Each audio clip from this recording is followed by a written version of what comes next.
ही आहे आंब्याची फांदी. आता ही वाळलेली आहे, याची पानं पण सगळे वाळलेले आहे. तसंच आयुष्य असतं.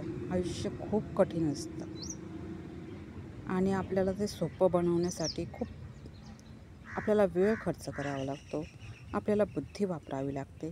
बुद्धी जर चांगली राहील तर स्वतःचंही चांगलं करता येतं आणि दुसऱ्याचंही चांगलं करता येतं. आता ही वाळलेली फांदीप्रमाणे ही वाळून गेली. आता हिचं बळतण करावं लागेल, म्हणजे चुल्यात हिचा वापर करता येईल. हिचा दुसरा काही वापर होणार नाही. म्हणून आयुष्य असं जगावं की सतत स्वतःचं तर भलं करता येईल, पण दुसऱ्याचं पण करता यायला पाहिजे. हे वक्तव्य खूप लोकांना माहिती असतं, पण ऐकण्याचा कंटाळा येतो. जे आपले पूर्वजच आपल्याला काही संस्कार देऊन गेले, शिकवण देऊन गेले, ते शिकवण आजकालच्या पिढीला चालत नाही.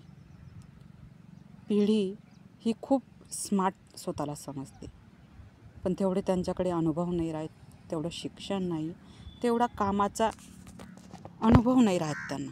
कामं त्यांच्या हातातून घडलेच नाही आहे. लहान आहे हेही मान्य, बुद्धी नाही हेही मान्य, करण्याची ताकद नाही हेही मान्य. म्हणून आजकालची जनरेशन स्वतःला खूप स्मार्ट समजते, पण ही जनरेशन किती धोक्याचा आणि किती फायद्याचा विचार करते हे कोणालाच कधी कळत नाही.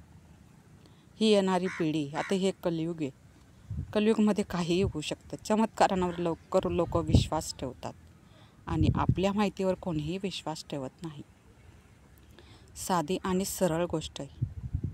लोकांना आपलं म्हणणं पटत नाही, म्हणून आपण जोपर्यंत चांगली प्रगती स्वतः करत नाही तोपर्यंत लोकांना आपलं म्हणणं पटत नाही. साधी आणि सरळ गोष्ट आहे. ही प्रत्येक माणसाला सुचते. देवाने बुद्धी सगळ्यांनाच दिलेली, पण तिचा योग्य तो वापर करावा. माझा व्हिडिओ आवडला असेल तर सबस्क्राईब करा, लाईक करा, शेअर करा, कमेंट करा. श्री स्वामी समर्थ.